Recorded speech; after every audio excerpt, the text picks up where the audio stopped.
மிதுன ராசி உங்களுடைய மணி அட்ராக்ஷனுக்கு என்ன பண்ணலாம், என்ன பண்ணா செல்வ செழிப்பான வாழ்க்கை கிடைக்கும் அப்படின்றத நம்ம இந்த பதிவுல பார்க்கலாம். உங்களுக்கு என்னெல்லாம் கார்ட்ஸ் வந்திருக்கு அப்படின்றத ஃபர்ஸ்ட் பார்க்கலாம். மிதுன ராசி,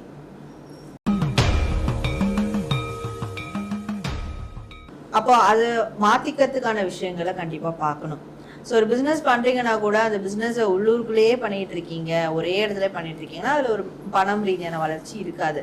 அந்த பிஸ்னஸை நீங்கள் வெளியூருக்கோ வெளிநாடுகளுக்கோ பெருசாக எக்ஸ்ப்ளோர் பண்ணும் போது, பிரான்ச் வைஸ் எக்ஸ்ப்ளோர் பண்ணும் போது தான் அதில் மிகப்பெரிய வளர்ச்சி இருக்கும். அப்போ நீங்கள் என்ன பண்ணுவீங்கன்னா, நிறைய டைம் சேஞ்சஸ் பண்ணிக்கிட்டே இருக்கணும். உங்கள் லைஃப்பில் சேஞ்சஸ் எடுத்துக்கிட்டே இருக்கணும். அந்த மாற்றங்கள் மட்டும்தான் உங்களுடைய பணத்திற்கான மாற்றங்களாக மாறும். உங்களுடைய ஃபினான்ஷியல் அந்த ஸ்டேட்டஸ் மாறுறதுக்கான ஒரு ப்ளஸ் பாயிண்டாக அதில் இருக்கும். நீங்கள் கொஞ்சம் யோசிச்சிங்கன்னா தெரியும், ஆமாம் உண்மைதான், அந்த டைமில் நான் இப்படி நான் ரெஸ்பான்ஸ் பண்ணேன், எனக்கு அந்த டைம் ஒரு லாஸ் நடந்தது, ரியாக்ட் பண்ணேன், எனக்கு இது நடந்தது, யோசிச்சிங்கன்னா தெரியும். அப்போ உங்களோட இமோஷன்ஸும் அதுக்கு ஒரு காரணம்.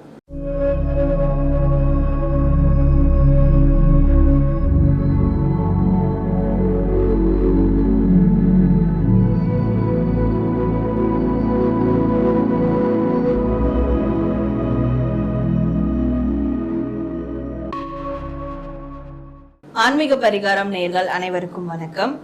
நம்ம எல்லாருடைய வாழ்க்கையிலையும் ஒரே மாதிரியான கேள்வி எல்லாருக்குள்ளயும் இருக்கும். அதுதான், நான் என்ன பண்ணணும் என்னுடைய பணத்தை தக்க வச்சுக்கிறதுக்கு, எனக்கு செல்வம் அதிகமாகணும், வருமானம் அதிகமாகணும், நான் ஒரு வளமான வாழ்க்கை வாழணும்னா அதுக்கு நான் என்னதான் பண்ணணும், இல்லை அப்படி இருக்கக்கூடிய நல்ல விஷயங்களை நான் எப்படி தக்க வச்சுக்கணும், இதுக்கு நான் என்ன செய்யணும் அப்படின்ற கேள்வி எல்லாருக்குமே இருக்கும். அந்த கேள்வி இருக்கிறதால தான் நிறைய இன்னைக்கு இருக்கக்கூடிய காலத்துல நிறைய சோசியல் மீடியாவில் வரக்கூடிய ரெமெடிஸை நம்ம ஃபாலோ பண்றது, வேற விதமான விஷயங்களை பண்றது, இந்த செல்வத்தை அதிகரிக்கிறதுக்கான எல்லா விதமான பரிகாரங்களும் பண்ணி பார்க்கறது, இது எல்லாமே இருந்தாலும் இந்த ஒரு கேள்விக்கான விடை தெரியாமலேயே நிறைய பேருக்கு போயிட்டு இருக்கும் இல்லையா? ஸோ அப்போ இதை தெரிஞ்சுக்கலாம் அப்படின்ற ஒரு ஆர்வம் இருக்கும். அது மாதிரி இது சரியா இதை நீங்க பண்ணீங்கன்னா இந்த வளமான விஷயங்கள் உங்களோட வாழ்க்கையில நிலையா நிற்கும் அப்படின்றது தான் நம்ம டாரோ ரீடிங் மூலமா ஒரு ராசிக்கும் பார்க்க போறோம். அப்போ உங்களுடைய ராசி என்னவோ அதற்கான வாழ்க்கைய வளமாக்கக்கூடிய, உங்களுடைய செல்வம் பெருகிறதுக்கான விஷயங்கள் என்னெல்லாம் நீங்க செய்யணும் அப்படின்றத நம்ம பார்க்க போறோம். அதை தக்க வச்சுக்கிறதுக்கும் நீங்க என்ன செய்யலான்றதும் நம்ம பார்க்க போறோம். ஸோ இந்த ஒரு பதிவை பார்த்துட்டு நீங்க கமெண்ட் செக்ஷன்ல 888 ஏஞ்சல் நம்பர் 888 டைப் பண்ணி உங்களுடைய பண தேவைகள், உங்களுடைய வளமான வாழ்க்கைக்கான விஷயங்கள் எதுவாக இருந்தாலும் நீங்க கமெண்ட் செக்ஷன்ல கமெண்ட் பண்ணுங்க. கண்டிப்பா நடக்கும்ன்ற நம்பிக்கையோட. அதே மாதிரி 888 அப்படின்ற நான் சொல்லக்கூடிய இந்த ஏஞ்சல் நம்பரை நீங்க கமெண்ட் செக்ஷன்ல கமெண்ட் பண்ணிட்டீங்கன்னா கண்டிப்பா இந்த ரீடிங்க பாக்குற விதமா இந்த நம்பரும் இந்த ரீடிங்கும் உங்க வாழ்க்கையில உண்மையாவே நடக்க ஆரம்பிக்கும். நீங்க இந்த செயல்ல ஈடுபட்டு உங்களுடைய வளமான வாழ்க்கையா பெருசாக்கிப்பீங்க. அதுக்கு இந்த நம்பர் உங்களுக்கு கனெக்ட் பண்ற விதமா இந்த பிரபஞ்சம் உங்களுக்கான சில நல்ல விஷயங்களை உங்களுக்கு செஞ்சு கொடுக்க ஆரம்பிக்கும். ஸோ இந்த நம்பரை மறக்காம 888 கமெண்ட் பண்ணி இந்த ரீடிங்கை நீங்க கிளைம் பண்ணிக்கோங்க. மிதுன ராசி உங்களுடைய மணி அட்ராக்ஷனுக்கு என்ன பண்ணலாம், என்ன பண்ணா செல்வ செழிப்பான வாழ்க்கை கிடைக்கும் அப்படின்றத நம்ம இந்த பதிவுல பார்க்கலாம். உங்களுக்கு என்னெல்லாம் கார்ட்ஸ் வந்திருக்கு அப்படின்றத ஃபர்ஸ்ட் பார்க்கலாம். மிதுன ராசி, ஸோ நீங்க என்ன பண்ணணும் அப்படின்னு பார்க்கும்போது, உங்களுடைய வாழ்க்கையில மாற்றங்கள் மட்டும்தான் உங்களுடைய செல்வ செழிப்புக்கு ஒரு ஆதாரமா இருக்கும் அப்படின்னு இருக்கு. அப்போ நீங்க ஒரே இடத்துலயே ஒரே விஷயத்திலேயே முடங்கி கிடக்கும் போது அதுல எந்த ஒரு பயனும் இருக்காது. இப்போ ஒரு இடத்துல வேலை செய்றீங்கன்னா அந்த வேலையில ஒரு பொசிஷன்ல இருக்கீங்கன்னா அந்த பொசிஷன்ல இருந்து மாற பார்க்கணும். அதே பொசிஷன்ல இருந்தீங்கன்னா நிலையான ஒரு வருமானம் இருக்கலாம், நிலையான விஷயங்கள் இருக்கலாம், ஆனா வளர்ச்சி இருக்காது. அதுவும் எஸ்பெஷலி பண வளர்ச்சி இருக்காது. அப்போ அது மாத்திக்கிறதுக்கான விஷயங்களை கண்டிப்பா பார்க்கணும். ஸோ ஒரு பிஸ்னஸ் பண்றீங்கன்னா கூட அந்த பிஸ்னஸை உள்ளூருக்குள்ளேயே பண்ணிட்டு இருக்கீங்க, ஒரே இடத்துல பண்ணிட்டு இருக்கீங்கன்னா அதுல ஒரு பணம் ரீதியான வளர்ச்சி இருக்காது. அந்த பிஸ்னஸை நீங்க வெளியூருக்கோ வெளிநாடுகளுக்கோ பெருசா எக்ஸ்ப்ளோர் பண்ணும் போது, பிரான்ச் வைஸ் எக்ஸ்ப்ளோர் பண்ணும் போது தான் அதுல மிகப்பெரிய வளர்ச்சி இருக்கும். அப்ப நீங்க என்ன பண்ணுவீங்கன்னா, நிறைய டைம் எனக்கு இது போதும், போதும் என்ற மனமே பொன் செய்யும் மருந்து, லைக் அந்த மாதிரியான ஒரு விஷயத்துல போவீங்க இல்லையா? ஆனா அது மட்டும்தான் உங்களுக்கு மைனஸா இருக்கும். ஏன்னா நீங்க போதும்னு நினைச்சிட்டீங்கன்னா அது அவ்வளவுதான், அப்படிதான் இருப்பீங்க. அதுல எந்த ஒரு டெவலப்மெண்ட்டும் இருக்காது. நீங்க இது வரைக்கும் உங்களுடைய மணி அட்ராக்ஷன் வந்து பெருசா நடக்கல அப்படின்றதுக்கு ரீசன் நீங்க போதும் அப்படின்ற ஒரு மனசை வச்சதுனால மட்டும்தான். ஸோ அப்ப அதை வந்து நீங்க மாத்திக்கணும் அப்படின்ற ஒரு விஷயம் இங்க வந்து தெரியுது. சேஞ்சஸ் பண்ணிக்கிட்டே இருக்கணும், உங்க லைஃப்ல சேஞ்சஸ் எடுத்துக்கிட்டே இருக்கணும். அந்த மாற்றங்கள் மட்டும்தான் உங்களுடைய பணத்திற்கான மாற்றங்களா மாறும். உங்களுடைய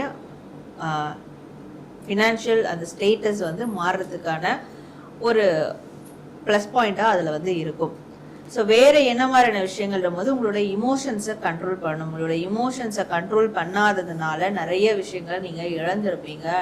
சில இடத்துல கோவப்படுறதுனாலயோ, சில இடத்துல ரொம்ப வந்து சந்தோஷப்படுறதுனாலயோ, சில இடத்துல ரொம்ப பாசமா இருக்கிறதுனாலயோ, அப்போ எப்பெல்லாம் இந்த மாதிரியான ஒரு இமோஷனல் கண்ட்ரோல் வந்து பண்ணாம போறீங்களோ அந்த டைம்லாம் உங்களுக்கு ஒரு விதமான பணம் ரீதியான இழப்புகள் ஏற்பட்டிருக்கு. நீங்க வந்து கொஞ்சம் யோசிச்சீங்கன்னா தெரியும், ஆமா உண்மைதான், அந்த டைம்ல நான் இப்படி வந்து நான் ரெஸ்பான்ஸ் பண்ணேன், எனக்கு அந்த டைம் ஒரு லாஸ் நடந்தது, ரியாக்ட் பண்ணேன், எனக்கு இது நடந்தது, யோசிச்சிங்கன்னா தெரியும். அப்போ உங்களோட இமோஷன்ஸும் அதுக்கு ஒரு காரணம். இமோஷன்ஸை கண்ட்ரோல் பண்ணாமல் இருந்தீங்கன்னா பணம் ரீதியான விஷயங்கள்ல கண்டிப்பா எந்த ஒரு டெவலப்மெண்ட் இருக்காது, மணி அட்ராக்ஷன் நடக்காது. யாராவது உங்களை ட்ரிகர் பண்ணி கூட உங்ககிட்ட இருக்கிற காசு செலவு பண்ண வச்சிருவாங்க. அப்போ யூனிவர்ஸ் வந்து உங்களை கண்காணிக்கும், ஓ நீ இப்படி செலவு பண்றியா, அப்போ உனக்கு வந்து நான் இனி அதை கொடுக்க மாட்டேன், அந்த மாதிரியான ஒரு விஷயத்தை கொடுக்கும். ஸோ இதெல்லாம் உங்களுக்கு நடந்துகிட்டு இருக்கும். அப்போ இதெல்லாம் ஒரு தடையா இருக்கு. அண்ட் இன்னொன்னு, மறுபடியும் இங்க வர்றது உடல் ரீதியான மாற்றங்கள், மன ரீதியான மாற்றங்கள், பாசிட்டிவான ஏதாவது ஒரு விஷயத்துல வந்து மாத்திக்கிறது. எது கெட்டதுன்னு தெரியுதோ அது நல்லதா மாத்திக்கோங்க. ஸோ எது நல்லதா இருக்கோ அது இன்னும் பெருசா நல்லதா எப்படி பண்ணலாம் அப்படி மாத்திக்கோங்க. அது தொழில், வேலையில எதுவா இருந்தாலும் சரி. இந்த மாற்றங்கள் மட்டும்தான் உங்களுக்கு மணி அட்ராக்ஷனை டெவலப் பண்ணி கொடுக்கும். அண்ட் எப்பவுமே நீங்க பாசிட்டிவிட்டியா இருக்கணும்.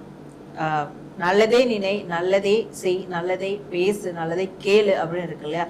இந்த 4 விஷயங்களையும் நீங்க செய்ய ஆரம்பிச்சிட்டீங்கன்னா போதும், அது உங்களுக்கு ரெட்டிப்பான பலன்களை கொடுக்கும். அது எதுல கொடுக்கும்னா பணம், சொத்து ரீதியான விஷயங்கள்ல பலன்களை கொடுக்கும். அப்போ இதெல்லாம் நீங்க ஃபாலோ பண்ணும் போது உங்களோட மணி அட்ராக்ஷன் மிகப்பெரிய அளவுல டெவலப் ஆக ஆரம்பிக்கும். நான் வந்து ஸ்டார்டிங்ல இன்டர்வியூல சொல்லியிருந்தேன், 888 நம்பரை நீங்க யூஸ் பண்ணுங்க அப்படின்னு சொல்லிட்டு. அந்த 888 நம்பரை யூஸ் பண்றதால உங்களுக்கு மேற்கொண்டு உங்களோட ராசிக்கு வேற என்னெல்லாம் பெனிஃபிட்ஸ் இருக்கும் அப்படின்றத பார்க்கும்போது, இமோஷன்ஸை வந்து உங்களால கண்ட்ரோல் பண்ண முடியும். ஒரு வீட்டுல அப்பா இருக்காருன்னா அவர் வந்து அன்பு, பாசம் எல்லாமே இருக்கும். அவரை தாண்டி மற்றவங்களுக்கு யாருக்கும் அந்த அளவுக்கு இருக்காது. ஆனா அது வெளியே காட்டிக்க மாட்டாங்க. அதை எங்க எப்போ காட்டணுமோ அதை வந்து செயல்ல காட்டணும்னு நினைப்பாங்க. அப்ப அப்படியான ஒரு தன்மை உங்களுக்குள்ள ஏற்படும். ஸோ எல்லாருமே அப்போ உங்களை ஒரு மரியாதைக்குரிய நபரா பார்ப்பாங்க. அந்த மரியாதையில இருந்தே உங்களுக்கு மணி அட்ராக்ஷனுக்கான விஷயங்கள் நடக்க ஆரம்பிக்கும். இந்த 888 யூஸ் பண்றதால இந்த விஷயங்களை அந்த 888 நம்பர் உங்களுக்கு ஆக்டிவேட் பண்ணி கொடுக்கும். அண்ட் உங்களுக்கு உடல் ரீதியான ஒரு ஃபிட்னஸை கொடுக்கும், மன ரீதியான ஒரு ஃபிட்னஸை கொடுக்கும். அண்ட் உங்களுக்கு மாற்றங்களை அக்செப்ட் பண்ணிக்கிறதுக்கான ஒரு மைண்ட் செட் கொடுக்கும். இந்த 888 நம்பர் நீங்க யூஸ் பண்ணும் போது இந்த விஷயங்கள்லாம் உங்களுக்கு நடக்க ஆரம்பிக்கும். அண்ட் இந்த 888 யூஸ் பண்ணும் போதும் பிரபஞ்சம் உங்களுக்கு, ஓகே நீங்க இதெல்லாம் செய்றீங்க, உங்களுக்கு நீங்க கேட்கிற விஷயத்த நான் கொடுக்குறேன் அப்படின்னு சொல்லிட்டு இது ஒரு இன்டர்லிங்க் மாதிரி எடுத்து உங்களுக்கு தேவையான விஷயங்களை கொடுக்கும். அதுவும் எஸ்பெஷலி மணி அட்ராக்ஷன் டெவலப் ஆகிற விஷயங்களை கண்டிப்பா யூனிவர்ஸ் கொடுக்கும். அப்போ நீங்க செல்வ செழிப்பா இருக்கிறதுக்கு என்ன விஷயங்கள் பண்ணணும்ன்றத பாத்தீங்க, கண்டிப்பா அதை செஞ்சு நீங்க மணி அட்ராக்ஷனை டெவலப் பண்ணுங்க. நேர்களே, உங்க ராசிக்கான உங்க வாழ்க்கையில பணத்தடையை நீக்கிறதுக்கான, செல்வ வளம் செழிப்பா வளர்றதுக்கான, நீங்க ஒரு செல்வந்தரா ஆகிறதுக்கான விஷயங்கள் என்னென்னலாம் நீங்க பண்ணணும் அப்படின்றத நம்ம பார்த்தோம். ஸோ கண்டிப்பா இந்த பதிவு உங்களுக்கு ரொம்ப நிறைவானதா இருக்கும். நீங்க இந்த பதிவை கிளைம் பண்ற விதமா ஏஞ்சல் நம்பர் 888 அப்படின்றத டைப் பண்ணி உங்களுடைய ஃபீட்பேக் இல்லை உங்களுடைய வேண்டுதல் விஷஸ் எதுவா இருந்தாலும் அதுல கமெண்ட் பண்ணுங்க. நிச்சயமா யூனிவர்ஸ் அந்த கோரிக்கைகளை நிறைவேற்றி நடத்தி கொடுக்கும். நான் உங்களை அடுத்த ஒரு நல்ல பதிவில் மீட் பண்றேன். நம்ம ஆன்மீகம் பரிகாரம் சேனலை சப்ஸ்கிரைப் பண்ணிக்கோங்க. நன்றி.